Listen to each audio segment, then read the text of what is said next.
بسم الله الرحمن الرحيم.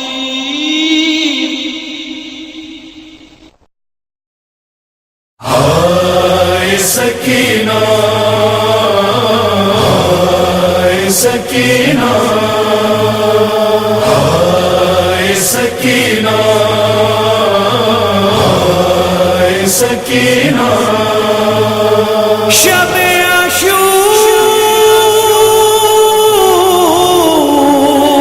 عاشور چھوٹی شہزادی سے کہتے تھے حسین میری جان سکینہ تم بعد میرے دیکھو یوں رونا نہ سکینہ تم بعد میرے دیکھو یوں رونا نہ سکینہ اماں ہی کیا ہوش میں سو جانا سکینہ میرے دیکھو یوں رونا نہ سکینہ تم آج میرے دیکھو یوں رونا نہ سکینہ اللہ کسی بیٹی کو دکھلائے نہ وہ ہم جو ہم تمہیں خود دے کے چلے جائیں گے کل ہم کل تم کو نہ مل پائے گا یہ بابا کا سینہ میرے دیکھو یوں رونا نہ سکینہ تم آج میرے دیکھو یوں رونا نہ سکینہ یہ بات غنیمت ہے تیرے واسطے بیٹا سینے پہ میرے چین سے سو جا میری دکھیا کل خاک میں مل جائے گا زہرا کا نگینہ میرے دیکھو یوں رونا نہ سکینہ تم آج میرے دیکھو یوں رونا نہ سکینہ ایک بات میں سمجھاتا ہوں اے بیٹی ابھی سے شکوہ نہیں کرنا کبھی اماں سے پھوپھی سے سونے کے لیے رات کو ضد کرنا کبھی نہ میرے دیکھو یوں رونا نہ سکینہ تم آج میرے دیکھو یوں رونا نہ سکینہ کہتے ہیں کسے داغ یتیمی میری دکھیا کل سر پہ تیرے باپ کا سایہ نہ رہے گا یہ اہل ستم اب تجھے دکھلائیں گے کینہ میرے دیکھو یوں رونا نہ سکینہ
فجر السماوات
جلالت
کے کام آئے نہ کرے آگے آگے عزت ہو جو مر جائے غلام آپ کے آگے عزت ہو جو مر جائے غلام آپ کے آگے عباس نے یہ درد دل اپنا جو سنا شبیر کو رونے کے سوا کچھ نہ بنا ارے فرمایا کہ تم سے ہمیں قسمت نے چھڑا افسوس کہ تم نے میرا لاشا نہ اٹھا اور تم کو نہ روکیں گے نہ گھر لاؤ بنا چھاتی سے ایک بار لپٹ جاؤ بنا چھاتی سے ایک بار لپٹ جاؤ بنا ناگاہ درے خیمہ سے فضائے پکار غش ہو گئی ہے پیاس سے پھر آپ کی پیار گہوارے میں اصغر بھی سسکتا ہے بیمار ارے عباس کو بھیجو کہ حرم کرتے ہیں زار رانوں میں دعائی ہے رسول دو سلام اب گھر سے نکلتی ہے بہو شیر خدا اب گھر سے نکلتی ہے بہو شیر خدا فضا کی صدا سنتے ہی میدان سے پھرے شاہ روتے ہوئے عباس گئے بھائی کے گھر خیمے میں تلا تم تھا کہ عظمت اللہ پانی کا ادھر شور ادھر ماتم نوشا جھولے کے قریب میں سکینہ تو پڑی تھی جھولے کے قریب میں سکینہ تو پڑی اور بچے کو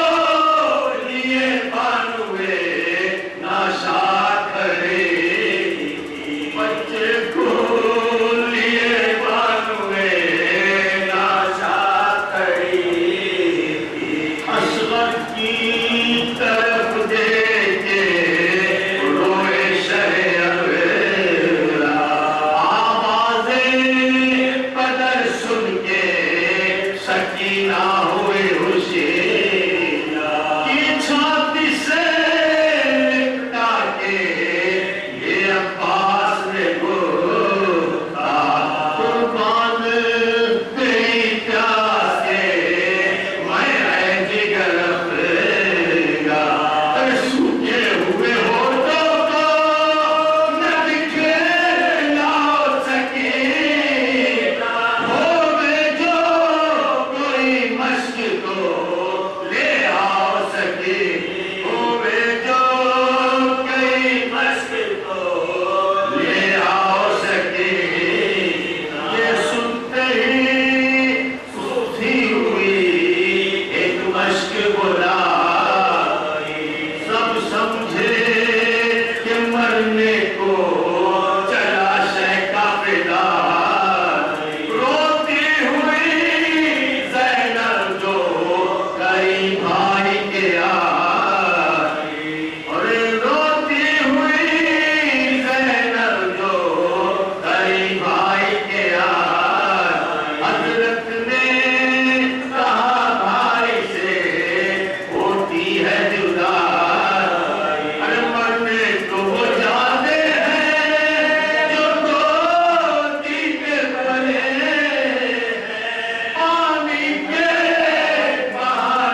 حسین آپ کی نصرت کے لیے خیمے میں تشریف لائے اس وقت اللہ حضرت محمد علی محمد صلی اللہ علیہ وسلم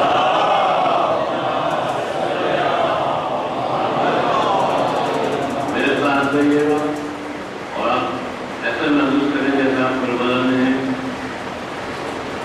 کوہرا مچ گیا کوہرا مچ گیا رخصت کو آئے خیمے میں خیمے میاں کے شاہ نے جب الوداع کہا ارے کوہرا مچ گیا کوہرا مچ گیا.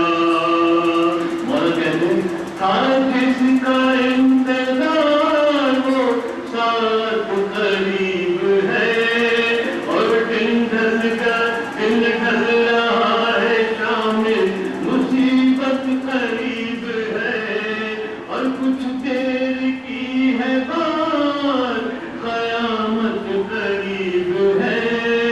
زینب غریب بھائی کی رخصت قریب ہے یہ کہہ کے مانگا جو کھلتا سنا ہوا کوہرا مچ گیا کوہرا مچ گیا. شہزادی سے مطمئن فرماتے ہیں کچھ دور ہٹ کے خیمے سے بولے شہ زمن رحمت نہ ہو تو بازو بڑھاؤ میری بہن میں بوسے لوں وہاں کے پدے گی جہاں رسل بھائی بہن کے بازو کو بازو بڑھا کے روکی تھی ہم شیر خستن بھائی بہن کے بازو کو جب چومنے لگا ارے کوہرا مچ گیا کوہرا مچ گیا. تو یہ سن کے بنت فاطمہ زہرا تڑپ گئی یہ سن کے بنت فاطمہ زہرا تڑپ گئی بولی گلے بڑھاؤ بس جذیا کی اماں کی بات آج مجھے یاد آ گئی میں بوسے لوں وہاں پہ چلے گی جہاں چھری زینب نے پڑھ کے چوما برادر کا جب گلا کوہرا مچ گیا کوہرا مچ گیا. لیکن سکینہ کے بعد آگے مولا کہتے ہیں بیٹی سے پھر یہ کہنے لگا فاطمہ کا لال رہنا پھوپھی کے ساتھ رکھیں گی تیرا خیال غربت ہے تم پھوپھی سے نہ کرنا کوئی ملال ورنہ تیرے پدر کو بہت ہوئے گا ملال. پھر سر پہ ہاتھ رکھ کے جو دینے لگے دعا کوہرا مچ گیا کوہرا مچ گیا. ارے بیٹی کو جب سپرد پہن کر چکے حسین رو کر بہن سے کہنے لگے آسمان مقام جانا وطن جو کیسے چھٹ کر ہے تشنکان کہنا تو غیب کے ماتی میرا آخری سلام جانا وطن جو کیسے چھٹ کر بدسوخان کہنا غیب کے ماتی میرا آخری سلام آیا جو لفظ فاطمہ زہرا کا تذکرہ کوہرا مچ گیا کوہرا مچ گیا. جناب سید سجاد جہاں میں آ کے مولا فرماتے ہیں آپ جسے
کہیں کہ آپ لوگ آگے ہیں میری آپ سے رسول اللہ ضرور آگے کے لیے کہیں گے سب میں کرنا آواز تو بیلنس کرنا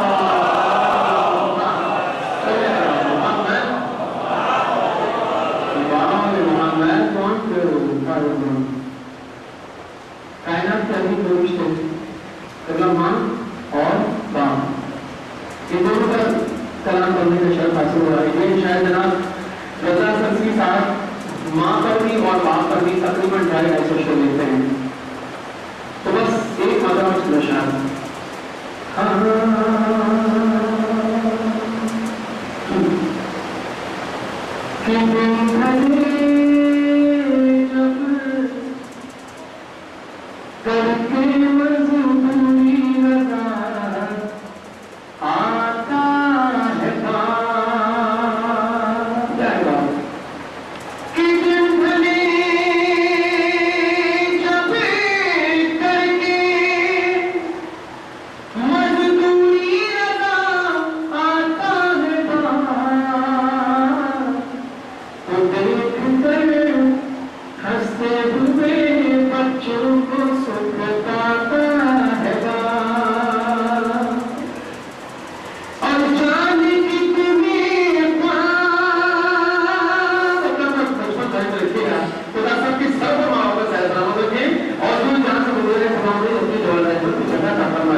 والصلاة والسلام على أشرف الأنبياء والمرسلين سيدنا ومولانا أبي القاسم محمد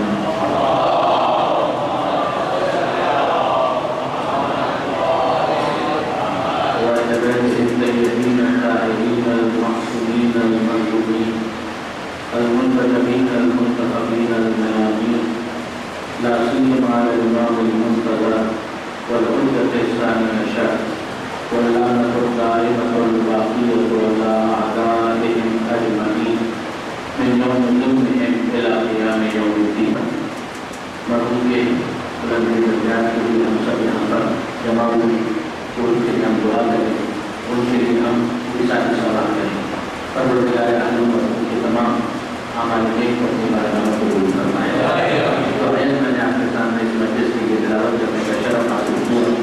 یہ نسبتاً مشہور آیا ہے، اتنی مشہور تو نہیں مگر نسبتاً مشہور آیا ہے، جس میں پروردگار عالم یہ ارشاد فرماتا ہے کہ اے ایمان لانے والوں، اللہ کا تقوی اختیار کرو وکونوا مع الصادقین، اور صادقین کے ساتھ ہو جاؤ.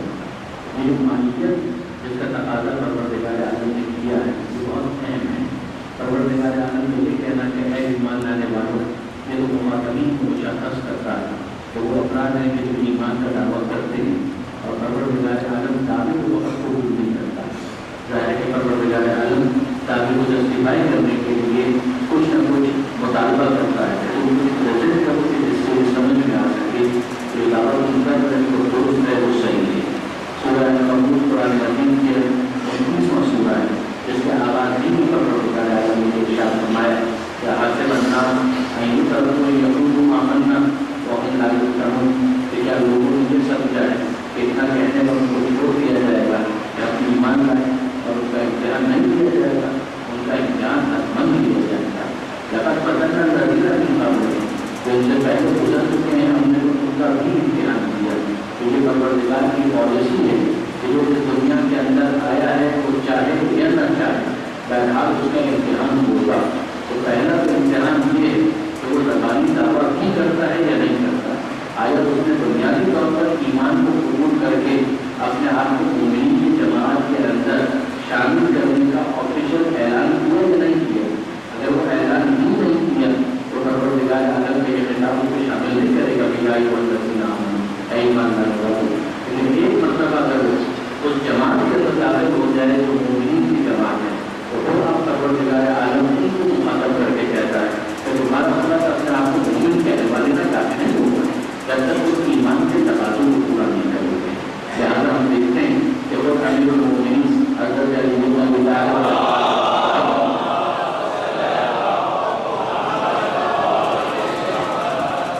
کائنات نے نہج البلاغہ کے اندر اس بات کو واضح طور پر ارشاد فرمایا کہ کبھی خدا سے یہ دعا مت مانگنا کہ وہ تمہارا امتحان نہ لے، اس لیے کہ یہ دعا پوری ہونے والی نہیں ہے. ایک وہ دعا ہوتی ہے کہ جس کے پورے ہونے کا امکان ہو، اور ایک وہ دعا ہوتی ہے کہ جس کے پورے ہونے کا کوئی امکان ہو. مثلا ایک انسان ہے، اگر وہ یہ دعا مانگے ہے پروردگار کچھ ایسا انتظام ہو جائے کہ مجھے موت نہ آئے، تو یہ وہ دعا ہے کہ جو پوری ہونے والی نہیں ہے. یعنی عمر کی دعا مانگی جا سکتی ہے، رزق میں اضافے کو دعا مانگی جا سکتی ہے، مگر یہ دعا مانگنا کہ اے پروردگار مجھے موت کا ذائقہ ہی نہ چکھنا پڑے، تو یہ پروردگار سے پہلے اعلان کر دیا کہ کوئی نفس ذائقہ تو موت، یہ جو دین ہے اسے موت کا ذائقہ تو چکھنا ہے. اب اس سوال کا یا اس دعا کا تو محنت باقی نہیں رہتا، اس دعا کی کوئی گنجائش باقی نہیں رہتی. یا کوئی شخص یہ دعا مانگے کہ اے پروردگار اگر موت کا ذائقہ میں چکھوں تو میدان قیامت میں مجھے مت اٹھانا، میدان قیامت نہ آئے، حساب کتاب نہ آئے. یہ وہ دعا ہے جس کا کوئی فائدہ نہیں. کوئی یہ دعا مانگے کیا پروردگار کے امام زمانے کا ضرور نہ ہو، اس کا بھی کوئی فائدہ نہیں. وہ چیز جو پروردگار طے کر چکا ہے وہ تقدیر مبرم کہلاتی ہے، وہ لوح محفوظ کے اندر لکھا ہوا ہے کہ یہ اس طریقے سے ہونا ہے. اس کے خلاف دعا مانگنے کا تو کوئی فائدہ نہیں. دعا اس بارے میں مانگی جا سکتی ہے کہ جہاں پر تبین کا امکان ہو، جس کو لوح محفوظ اس بات سے شامل کیا جاتا ہے. جب انسان دعا مانگتا ہے تو اس دعا کا ایک پرنسپل ایسا ہونا ضروری ہے کہ جس کو قبول ہونے کا امکان ہو، پھر وہ قبول کرے نہ کرے کوئی الگ پہلے سے، مگر امکان تو ہو کہ قبول ہو سکتی ہے. بالکل یہی چیز ابھی وہ مومنین فرماتے ہیں کہ خدا سے جو دعا مت مانگو کہ پروردگار میرا امتحان نہ لے،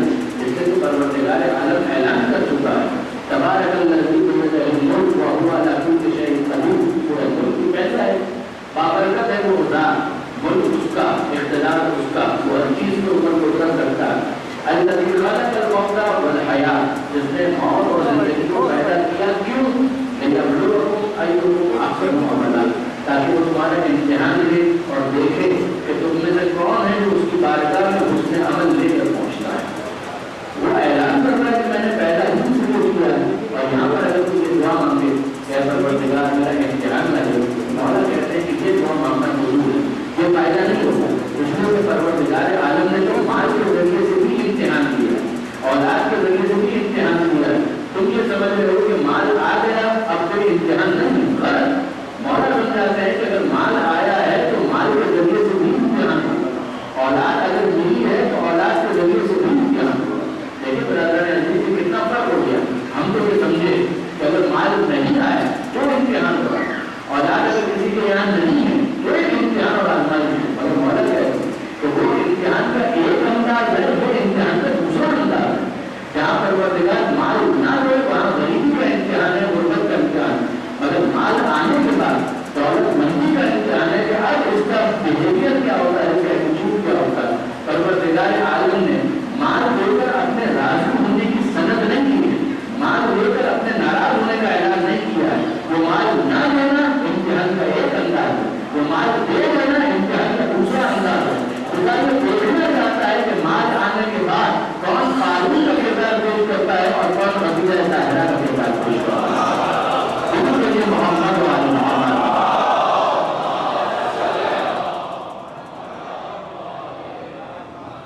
اما الانسان اذا ما ابتلاه ربه فاكرمه ونعمه ويقول رب اكرمن، سورہ فجر کی آیت ہے جس میں پروردگار فرماتا ہے کہ انسان عجیب ہے، جب اس کے اوپر نعمتوں کی بارش ہو جائے، اذا ما ابتلاه ربه فاكرمه ونعمه، اس کا اکرام ہو، اس کو نعمتیں ملے تو کہتا ہے ويقول رب اكرمن کہ میرے پروردگار نے تو میری عزت میں بڑا اضافہ کر دیا۔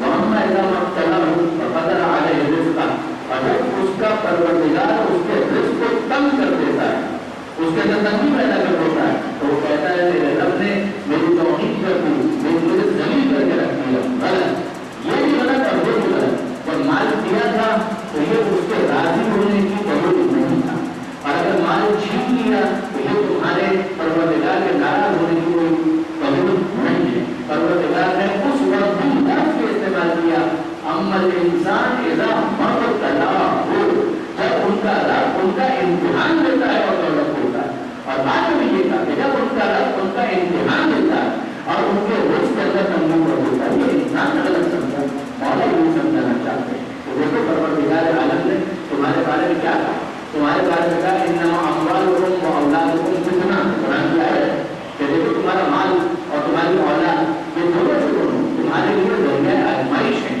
فتنے کا لفظ اردو میں بڑا منفی استعمال ہوتا ہے، لیکن عربی کے اعتبار سے فتنے کا لفظ بھی آزمائش کے لیے استعمال ہوتا ہے۔ عربی میں امتحان یہ عربی کا لفظ ہے، ابتلا یہ عربی کا لفظ، فتنہ یہ عربی کا لفظ، بلا یہ بھی عربی کا لفظ، اور یہ سارے الفاظ عربی کے اندر موقع اور محل کی مناسبت سے آزمائش کے لیے اور امتحان کے لیے استعمال ہوتے ہیں۔ لہٰذا ہم دیکھتے ہیں کہ پروردگار عالم نے کہا اموالکم واولادکم فتنہ، تمہارا مال اور تمہاری اولاد تمہارے لیے فتنہ ہے۔ کیا مطلب؟ وہ اردو والا فتنہ نہیں، عربی والا فتنہ، کہ تمہارے لیے آزمائش کا ذریعہ ہے۔ تو خدا دیکھنا چاہتا ہے کہ اولاد کی نعمت کے ساتھ تم کیا کرتے ہو، اور خدا دیکھنا چاہتا ہے کہ مال کی نعمت کے ساتھ تم کیا کرتے ہو۔ اگر تم نے مال کو عیاشی میں لگایا تو مال کے باوجود ناکام ہوگا۔ وہ غریب کو جھونپڑی کے اندر اپنی زندگی گزار دو، وہ مزدور کو فٹ پاتھ پر اپنی زندگی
بات سنو، انسان منافع کماتا ہے مستقبل کے لیے، انسان نفع کماتا ہے مستقبل کے لیے، نفع ہو جائے 2 مہینے آرام سے گزر جائیں گے، زیادہ نفع ہو جائے سال آرام سے گزر جائے گا، فصل بہت اچھی ہو گئی پورے سال پریشان ہونے کی ضرورت نہیں ہے۔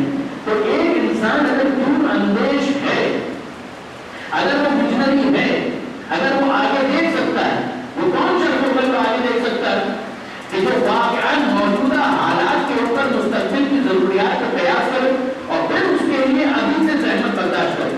کوئی کہے کہ تمہارے پاس تو پہلے ہی اتنا کچھ موجود ہو، کہے کہ نہیں ابھی تو ہے، مگر میں چاہتا ہوں کہ 2 سال 3 سال 4 سال 5 سال آگے دیکھیں اور اپنے گھر والوں کے لیے کشادگی فراہم کرو، ان کے لیے سہولت فراہم کرو۔ ہم کہتے ہیں کہ یہ ویژنری انسان، ہم کہتے ہیں یہ ہے دور اندیش، یہ کتنا آگے دیکھتا ہے۔ اب آپ اندازہ کریں تو پروردگار انسانی ذہن کو کتنی وسعت دینا چاہتا ہے۔ خدا یہ کہنا چاہتا ہے اے میرے بندوں، اگر کوئی 2 سال آگے دیکھتا ہے تو تم اس کو ویژنری کہتے ہو، اگر کوئی 5 سال آگے دیکھتا ہے تو اس کو دور اندیش کہتے ہو، تو اگر 50 سال آگے دیکھتا ہے تو تم کہتے ہو یہ لیڈر ہے، یہ قوم کا رہنما ہے، یہ قوم کا رہبر ہے، 50 سال آگے دیکھ رہا ہے، 100 سال آگے دیکھ رہا ہے۔ اب پروردگار عالم کہتا ہے کہ سوچو کہ اگر کوئی 100 سال آگے دیکھے تو وہ تمہاری نظر میں دور اندیش اور ویژنری ہے، اسے تم کتنا دور اندیش کہتے ہو جو دنیا کے آگے آخرت کی بھلائی کو دیکھ رہا ہو۔ وہاں پر تمہیں ہمیشہ ہمیشہ رہنا۔ اگر ایک انسان یہاں کے لیے تو سب کچھ کرے جو کرنا چاہیے، نہیں کہنا کہ نہیں کرنا چاہیے، کرنا چاہیے۔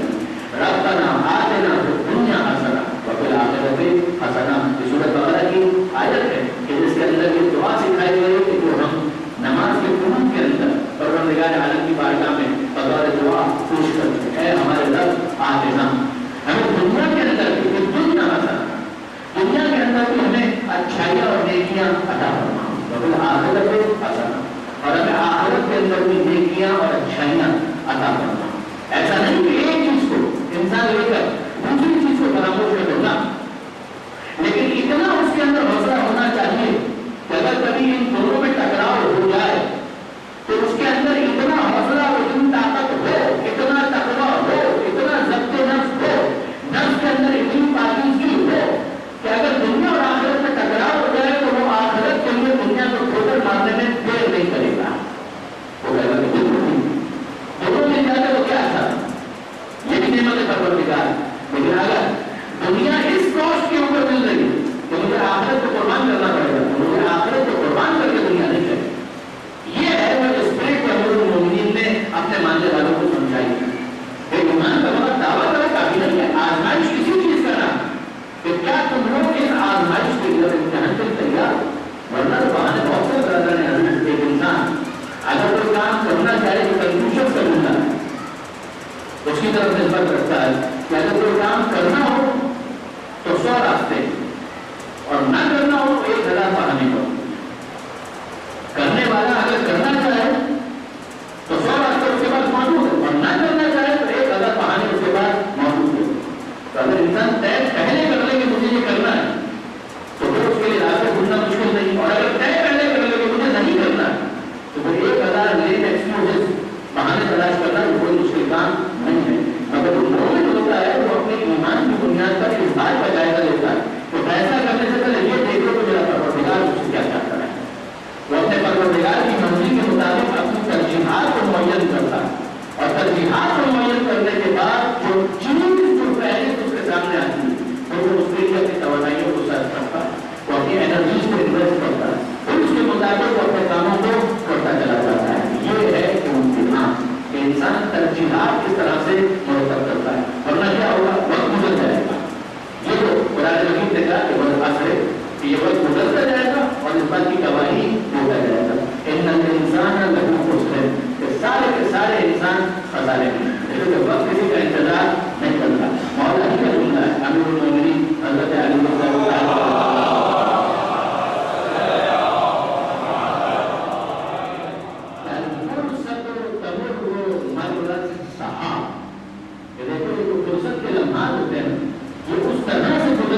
جس طرح سے آسمان سے بادل گزر جاتے ہیں، بادل انتظار نہیں کرتا، ابھی دیکھا اوپر تھا اور تھوڑی دیر کے بعد کہیں اور اپنی منزل کی طرف چلا گیا، تو وہ اسی طریقے سے کبھی فرصت کے لمحات ہیں وہ چلے جاتے ہیں۔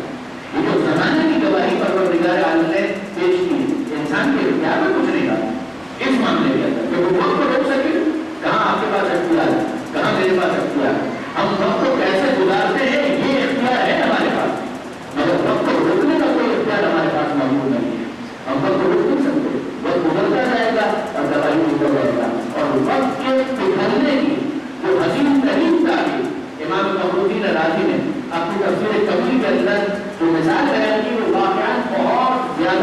جاہل بہت اٹریکٹو بہت اپیلی. وہ کہتے ہیں کہ اس آیت کو میں نے سمجھا برف بیچنے والے کی سزا کی وجہ سے. بے شک برف بیچ رہا تھا اور برف بیچ رہا تھا اور اعلان کر رہا تھا کہ رحم میں یسوع کو راس معلوم اس پر رحم کرو کہ جس کا سرمایہ پگھل رہا ہے. اس پر رحم کرو کہ جس کا سرمایہ پگھل رہا ہے. یعنی اگر خریدنا ہے تو خدا کے لیے جلدی خرید لو اور اس پر احسان کرو. اس لیے کہ اگر تم نے نہیں خریدا تو یہ سرمایہ میرا انتظار نہیں کرے گا. اگر مجھے گاہک نہیں ملا تو سرمایہ بہرحال میرے ہاتھ سے نکل جائے گا پگھل جائے گا. اس طریقے سے ہم لوگ جب MBA پڑھ رہے تھے اس زمانے کے اندر ایک اصطلاح جو پروفیسر استعمال کرتے تھے وہ کہتے تھے پیریشیبل آئٹمس کہ بہت ساری چیزیں تو پیریشیبل ہوتی ہیں. اگر آپ کے پاس کپڑا ہے وہ پیریشیبل نہیں ہے اتنی جلدی سڑ نہیں جائے گا. لیکن اگر بیکری آئٹم ہے آج جو پیٹس بنا ہے اگر وہ رات تک نہیں نکلے تو کل کون خریدے گا. اگر کسی کو دھوکہ دے کر بیچ بھی دیا تو اگلی دفعہ نہیں آئے.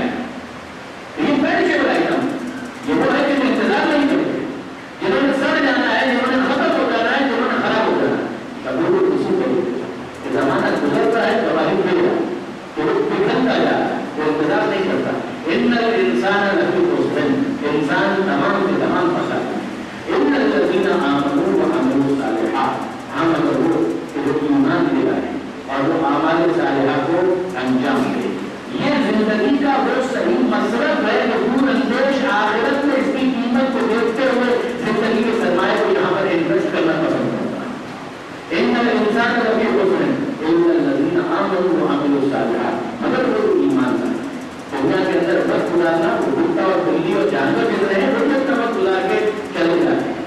مگر وہ شخص کہ وہ واقعاً عقل رکھتا ہے انٹلیکٹ رکھتا ہے جو زمین و آسمان کی نشانیوں کے اندر غور و فکر کرتا ہے کہ اے پروردگار تو نے یہ سب کا سب بیکار پیدا نہیں کیا. ماں خلقت ھذا باطلا اس کی تعریف کی ہے قرآن میں کہ یہ وہ افراد ہیں جو اٹھتے بیٹھتے کروٹ لیتے ہوئے غور و فکر کرتے ہیں اور پروردگار کو مخاطب کر کے کہتے ہیں کہ ماں خلقت ھذا باطلا اے پروردگار تو نے یہ سب کچھ بیکار پیدا نہیں کیا ہے.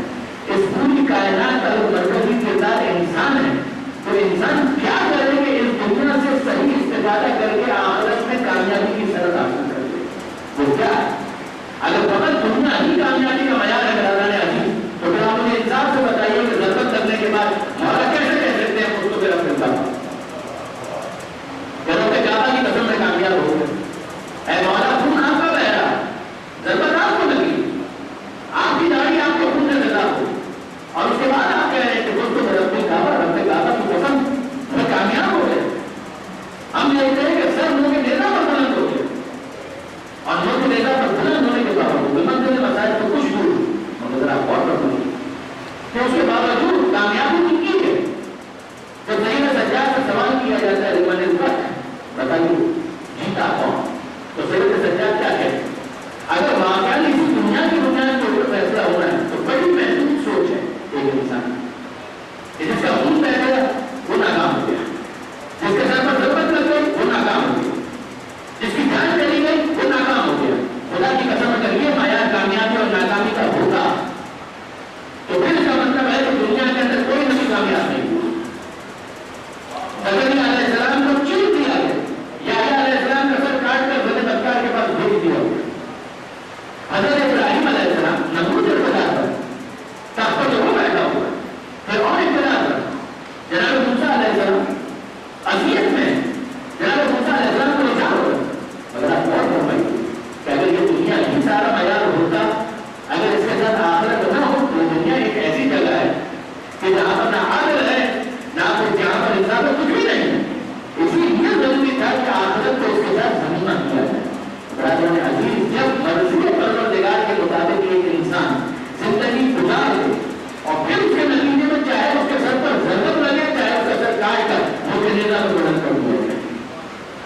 سامنے تلاوت کرنے کا شرف حاصل کیا، اس میں بھی تقاضا ایمان کی تو بحث کی. کیا ایمان لانے والوں صرف ایمان کا اعلان کرنا کافی نہیں ہے. اتقوا اللہ، اللہ کا تقویٰ اختیار کرو. اس کے لیے آزمائش کی پوری بحث میں نے آپ کے سامنے پیش کی کہ انسان تقویٰ کے لیے آمادہ ہے یا نہیں، آیا وہ اپنے نفس کو قابو کرنے کے لیے تیار ہے یا نہیں، کیا اس کی سوچ محدود ہے فقط دنیا کے اندر کہ وہ آگے دیکھ رہا ہے. اور پھر پروردگار فرماتا ہے وَكُونُوا مَعَ الصَّادِقِينَ، اور دیکھو صادقین کے ساتھ ہو جاؤ. تمہیں خود بھی سچا بننا ہے مگر اس کے لیے لفظ ہونا چاہیے تھا من الصادقین. جو عربی سے واقف ہے وہ جانتے کہ کیا ہے. کونوا من الصادقین یعنی تم سچوں میں سے ہو جاؤ. خدا نے پسند کیا کہ ایک انسان سچا ہو، انسان صادق القول ہو، صادق الوعد ہو. پروردگار عالم نے بات کو پسند کیا ہے. مگر یہاں جس چیز کا مطالبہ کیا گیا وہ صرف اتنا نہیں ہے کہ من الصادقین کہ تم سچوں میں سے ہو جاؤ، بلکہ مطالبہ یہ کیا جا رہا ہے کہ مع الصادقین، کہ ایک جماعت ہے صادقین کی، تمہاری معیت اگر ان جماعت صادقین کے ساتھ ہے تب تو یقیناً تم نے اپنے ایمان کے تقاضے کو پورا کیا. اگر ایسا نہیں ہے تو بھول جاؤ، تم نے تقاضا ایمان کو پورا نہیں کیا. کونوا مع الصادقین. اب برادران عزیز، جن کے لیے پروردگار عالم یہ کہہ رہا ہے یہ صادقین ہیں، وہ کتنے سچے ہوں گے کہ پروردگار عالم نے ان کی صداقت کے اوپر مہر تصدیق سب کی ہے. ایک تو یہ، اور دوسری بات کہ جس طرح سے قرآن کی آیت اس زمان میں نازل ہوئی اس وقت یہ اعلان کر رہی تھی، آج بھی اسی طرح سے اعلان کر رہی تھی اے ایمان لانے والوں تقویٰ اختیار کرو اور کونوا مع الصادقین، صادقین کی جماعت کے ساتھ ہو جاؤ. تو ماننا پڑے گا کہ پیغمبر اکرم سے لے کر قیامت تک کے دن تک پروردگار عالم نے ایک جماعت کو صادقین قرار دیا ہے. اب ان کا تعارف کروانا خود پیغمبر اکرم کی ذمہ داری ہے، اور اسی لیے پیغمبر اکرم نے تعارف کروایا اور بار بار تعارف کروایا. قبر مباہلہ کے میدان میں تعارف کروایا کہ دیکھو جو جھوٹوں کے اوپر لعنت کرنے جا رہے ہیں وہ کتنے صادقین ہوں گے. تم خود اندازہ کرو، تم خود اندازہ کرو کہ یہ کتنے صادقین ہوں گے. یہ صداقت خدا سب صداقت ہوں گے. یہ وہ افراد ہیں جو صادقین، ان کے ساتھ تم شامل ہو. اور برادران عزیز، یہ ساری بحث میں اس لیے کر رہا تھا کہ 25 شوال ایک قول کے مطابق ہمارے چھٹے امام طاہر صاحب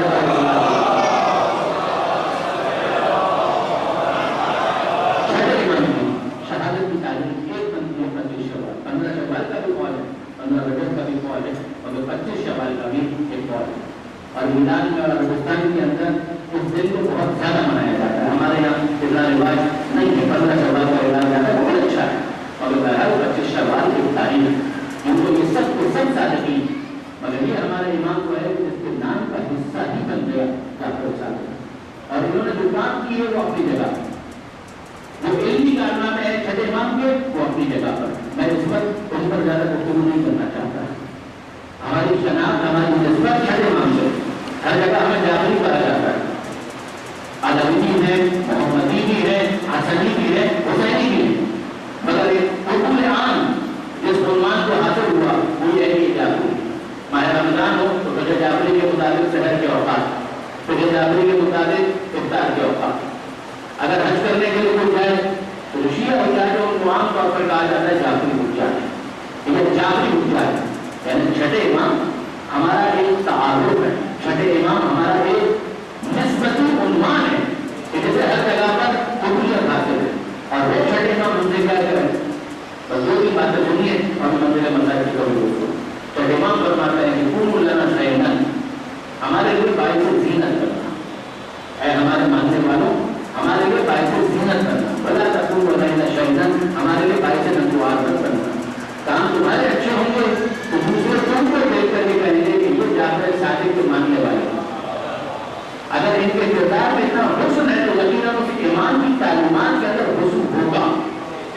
اور اگر تم نے کوئی بڑا کام کیا تو لوگ ہمیں نہیں دیکھیں گے، تمہارے برے عمل کی وجہ سے ہماری تعلیمات کو پورا کریں گے. تو تم ہمارا تعارف کرو گے، ایک طرف تمہیں ہم سے تعارف حاصل ہوا، مگر آپ تم لوگوں کے درمیان ہمارا تعارف کرو گے. تمہارے عمل، تمہارے کردار کو دیکھ کر اگر تم صادق ہو تو وہ کہیں گے کہ صداقت کی تعلیم، اگر تم امین ہو تو وہ کہیں گے کہ یہ امانت کی تعلیم دینے والے امام، اگر تم بااخلاق ہو تو لوگ یہ سمجھیں گے کہ ہاں واقعی ان کے امام ہیں. جب یہ کہہ رہے ہیں کہ ہم ان کو امام مانتے ہیں تو لوگ یہ سمجھیں گے کہ ہاں ان کے امام نے ان کو اخلاق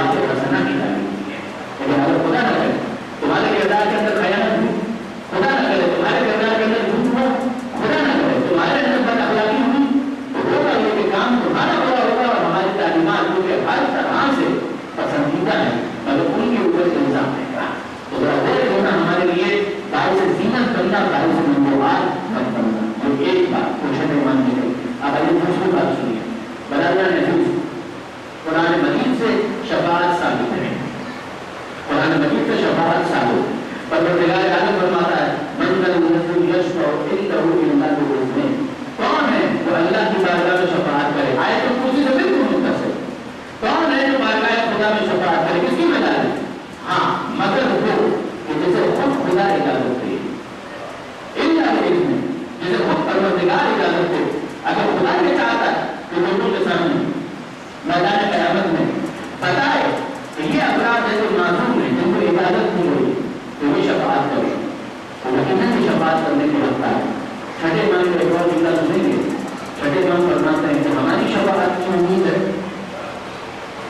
اپنا اعمال نامہ ایسا لے کر آنا کہ تمہاری شفاعت کرنے میں ہمیں زحمت نہ ہو، منظر اعمال سے بتا سکوں، اپنا اعمال نامہ ایسا لے کر ہم تمہاری شفاعت کرنا چاہتے ہیں، خدا کی بارگاہ میں عرض کرنا چاہتے ہیں، مگر ایسا اعمال نامہ لے کر آنا کہ تمہاری شفاعت کرنے میں ہمیں زحمت نہ ہو۔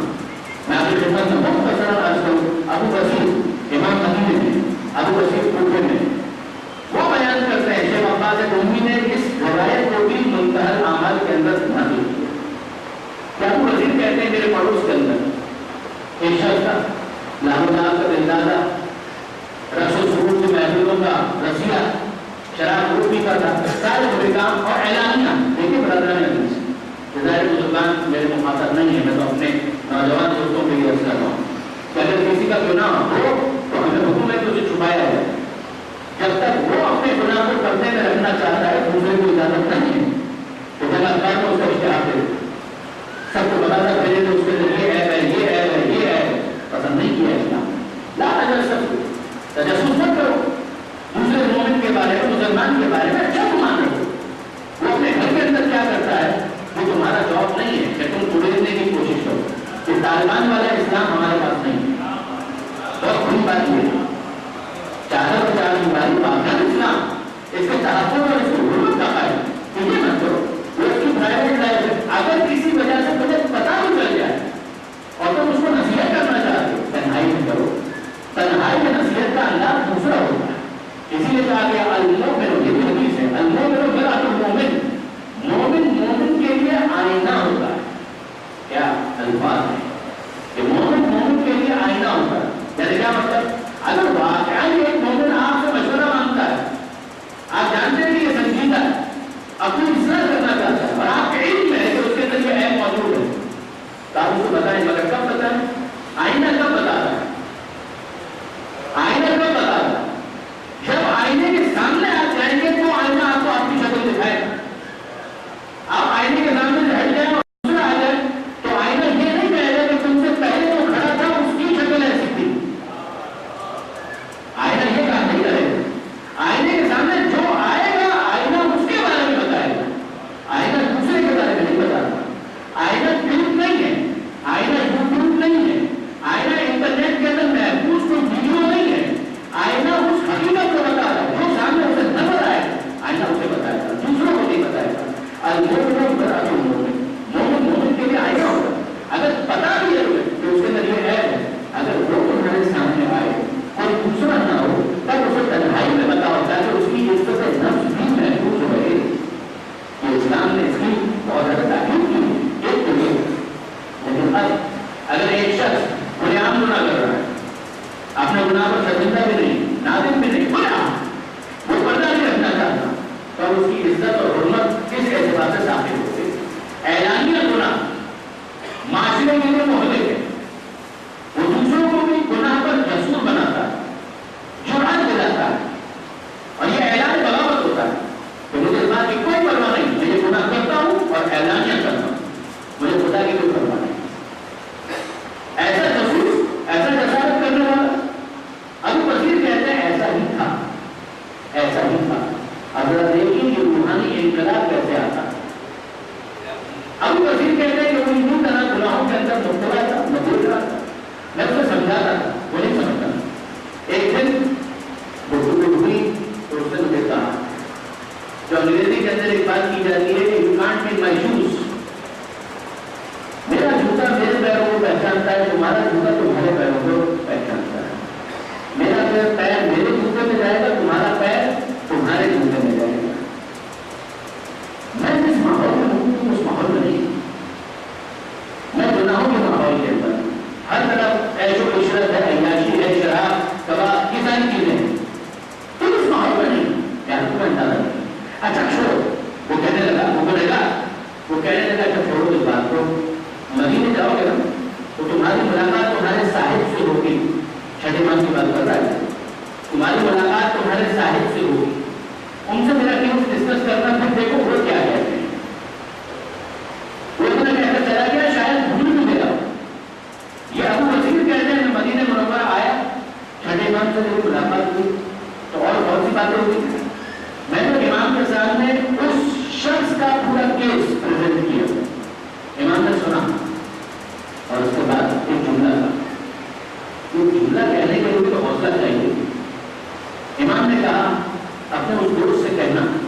کسی سے کہ امام نے یہ کہا ہے کہ اگر اب بھی وہ ترک منکرات کے لیے تیار ہو جائے، گناہوں کے راستے کو ترک کر دے، تو میں اس کی جنت میں ضمانت دیتا ہوں۔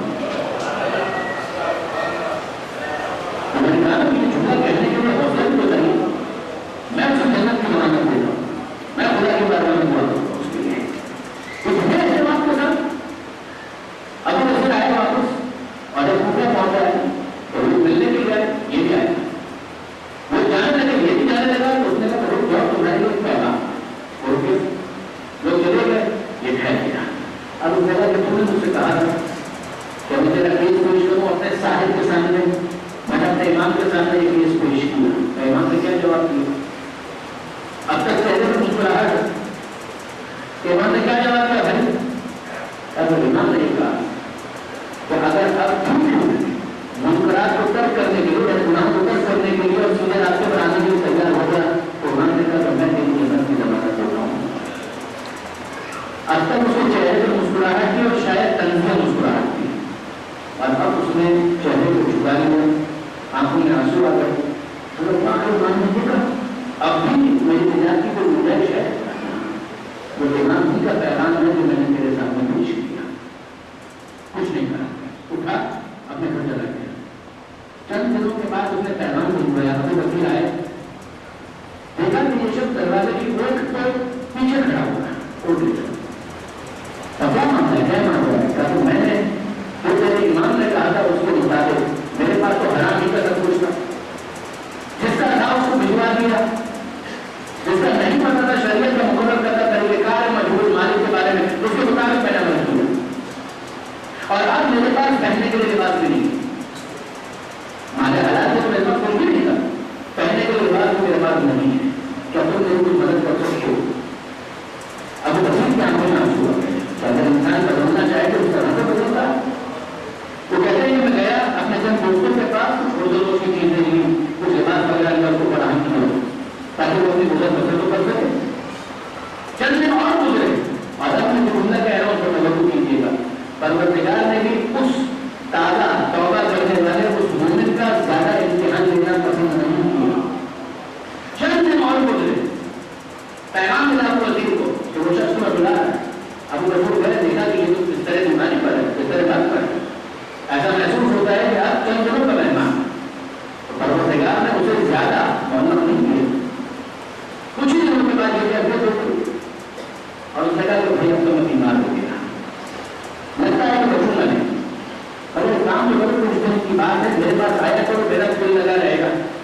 تو کہا ٹھیک ہے، چند دن تک ابو بکر چاہتے ہیں، یہاں تک کہ اعتدال کی حالت آ گئی، اب وہ نکلنے کا وقت ہے، اور اس کے بھی کچھ احکام کہ اگر ایک انسان کی وہ نکل رہی ہے تو کیا کرنا ہے، کہ اپنی جگہ غلط موجود، کچھ اس کی ذمہ داری ہے، کچھ ان لوگوں کی ذمہ داری ہے کہ جو وہاں پر موجود ہوتے ہیں۔ وہ نکل رہی تھی اس کی، ایسے میں رشید علی کچھ دیر کے لیے اس نے آنکھ کھولی اور پھر آنکھ بند کی، ایک جملہ کا آنکھ بند کی اور اوپر بات کر گئی۔ تو جملہ کیا تھا؟ ایک جملہ اس نے کہا، حالت احتجاج وہ نکل رہی ہے، رشید کا عالم ہے، کچھ دیر کے لیے آنکھ کھلتی ہے، ایک جملہ وہ کہتا ہے، پھر آنکھ بند ہوتی ہے اور اوپر بات کر جاتی ہے۔ جملہ کیا تھا؟ آنکھ کھلی، مسکرا کر اس نے ابو بکر کو دیکھا اور جملہ کہا ہے، ابو بکر جو وعدہ تیرے صاحب نے کیا ہے وہ پورا کر دیا، جو وعدہ تیرے صاحب نے کیا تھا وہ پورا کر دیا۔ کون اس کی تشریح کرے گا، کون اس کی وضاحت کرے گا؟ یہ جملہ ابو بکر نے سمجھ لیا، اور ابو بکر نے سوچا کہ اب جب میں جاؤں گا مدینہ تو امام کے سامنے ایک پوری داستان پیش کروں گا۔ حج کے لیے وہ گیا، مدینہ منورہ بھی آیا، امام سے ملاقات کی، اجازت طلب کی، اجازت ملی، وہ گھر میں داخل ہوا، ایک پیر دالان میں تھا، ایک پیر صحن میں تھا۔ کیا اندر داخل ہو تو امام سے ملاقات ہوگی، اندر سے اس سے پہلے کہ یہ جائے اور امام کے سامنے کچھ ہے، اندر سے امام کی آواز آئی، اے ابو بکر جو تیرے دوست سے ہم نے وعدہ کیا تھا اسے پورا کر دیا۔ ہم شفاعت بھی کے لوگ امیدوار ہیں، کس چیز کو امیدوار ہیں؟ بلکہ امام یہ سمجھا رہے ہیں کہ ہماری شفاعت کے لیے اگر تمہیں امید ہے، اپنے اعمال کو ایسا مت کر دینا کہ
تعزیت کے لیے جناب ام حمیدہ کے پاس. ام حمیدہ ضعیفہ ایک بوڑھی عورت, بوڑھی خاتون, امام کی زوجہ, پردے کے پیچھے ہے. ابو بکر بیٹھ گئے, انہیں میں تعزیت کے لیے آیا چھٹے امام کو. ام حمیدہ نے چھٹے امام کا نام سنا اور دھاڑی مار مار کے رونا شروع کیا. ابو بکر چھٹے امام کا ذکر کیا, دھاڑی مار مار کر ادھر ام حمیدہ آ رہی تھی, ادھر چھٹے امام کا نام لے کر ابو بکر نہیں گیا, دونوں دن لگا رو رہے معصوم. چھٹا امام مولا معصوم نمائندہ پروردگار حجت خدا پیغمبر اکرم کا برہان سلسلے جانشین کے اوپر چھٹے امام کا نام لے کر دونوں دن لگا رو رہے ہیں, دنیا کر رہے ہیں, دھاڑی مار رہے ہیں. ابو بکر نے سوال کیا, بیوی مجھے بتائیں کیوں؟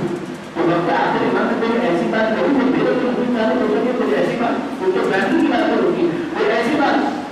ام حمیدہ کہتی ہے کہ آخری وقت تو تمہیں کیا بتاؤں ابو بکر, امام زہر کے اثر کو طلب ہے, پریشان ہے, مستعد ہے, مگر ایسے میں امام نے اپنے تمام گھر والوں کو طلب کیا, وہ سب کو بلایا, اپنے تمام رشتے داروں کو طلب کیا, سب کو بلایا, اور پھر اس کے بعد کیا کہتے ہیں, یاد رکھنا اتنا شفاعتنا لا تنالو مستحقا بالصلاۃ. اگر کوئی نماز کو حقیر جانتا ہے تو بھول جائے تو ہماری شفاعت کا حقدار نہیں ہو سکتا. بھول جاؤ, اور اگر یہ بات بنے گی نہیں, علی کا ماننے والا, امام کا ماننے والا نماز کے معاملے میں کوتاہی نہیں کر سکتا. وہ بستر کو فجر کی نماز سے زیادہ عزیز نہیں سمجھ سکتا, وہ کاروبار کو ظہر اور عصر کی نماز سے زیادہ اہم نہیں جان سکتا, وہ رات کے کھانے کو مغرب اور عشاء کی نماز سے زیادہ اہمیت نہیں دے سکتا. علی محمد کا ماننے والا پیغمبر اکرم کی وصیت ہے کہ وہاں پر آپ کو جزا ملے گا, یا علی اپنے میں سرائے پر انہا قرۃ عینی, علی نماز کو قائم رکھنا بھی نماز کو بہتر ہے. ماہ رمضان بول رہا اپنے مولا کی وصیت سنو گے, اللہ اللہ بالصلاۃ, ڈرتے رہنا اللہ سے, ڈرتے رہنا اللہ سے, نماز کو مانتے ہیں. اور وصیت کے مجھے ایک وصیت مولا کی نماز کی عبادت ہے. اور آپ حسین مظلوم کی وصیت کو کیسے بھول سکتے ہیں؟ جب خیموں کے اندر حسین آئے تھے رخصت عاقبہ کے موقع پر تو بہت ساری باتیں ہوئی, ان میں ایک وصیت کیا تھی, حضرت حسین کو مخاطب کر کے کیا کہا, اے بہن زینب مجھے اپنی نماز شب میں یاد رکھنا. حسین تو اللہ اللہ کتنا اطمینان ہے اور اعتماد ہے, تو کچھ بھی ہو جائے مجھے نہیں لاتے, یہ نماز شب کا ادا ہو جائے ممکن نہیں. اے بہن زینب مجھے اپنی نماز شب کے اندر یاد رکھنا, اپنے بھائی کو بڑا خوش مت کرنا. بس اللہ نے ابھی اسی سے آپ اندازہ کریں گے کہ وہ جناب زینب سے وصیت ہے اور آپ سید سجاد سے کیا وصیت ہے. مسائل کی ضرورت تو کب ہوگا, سید سجاد کے پاس آئے ہیں اور بہت سی باتیں کی, ہم نے جو ایک جملہ کہ اپنے امام کو مخاطب کر کے کہتے ہیں, اے بیٹا سید سجاد کو مدینے جانا, ہمارے چاہنے والوں سے ملاقات ہو تو بات کہنا, وہ وصیت کرنا, ہماری پہنچا دینا. تمہارے شروع کو ہوا اللہ خاص کرے, اور ہمارے شروع جب کبھی گھنٹہ پانی پینا تو اپنے پیاسے امام کی پیاس کا یاد کرنا, اور سمے تم جو غریب اور شہید اور اگر تم کبھی سنے تو پردیش کو کوئی مجاہر مارا گیا تو اس پردیسی مجاہر کا ماتم بعد میں کرنا, اپنے پردیسی امام کا ماتم کا ہو جانا. اور پھر کہتے امام نہیں کر تم یوم عاشورہ جبھی انتم ضروری, اے ہمارے چاہنے والوں کاش تم عاشورہ کے دن کربلا میں ہوتے تو اپنی آنکھوں سے دیکھتے کہ کئی بار استغفار لیتے ہیں کیسے میں اپنے اندر میں پانی مانگ رہا تھا, بابا ہائی حضوری پانی تو نہ آیا مگر اس بچے کی پیاس کو تم مار کے تم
حال بيننا وبين كل خيرات إنك مجيب الدعوات إنك على كل شيء قدير برحمتك يا أرحم الراحمين.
ہم تیرا نہ بھولیں گے، کربلا نہ بھولیں گے، کربلا نہ بھولیں گے، کربلا نہ بھولیں گے، کربلا نہ بھولیں گے، کربلا نہ بھولیں گے،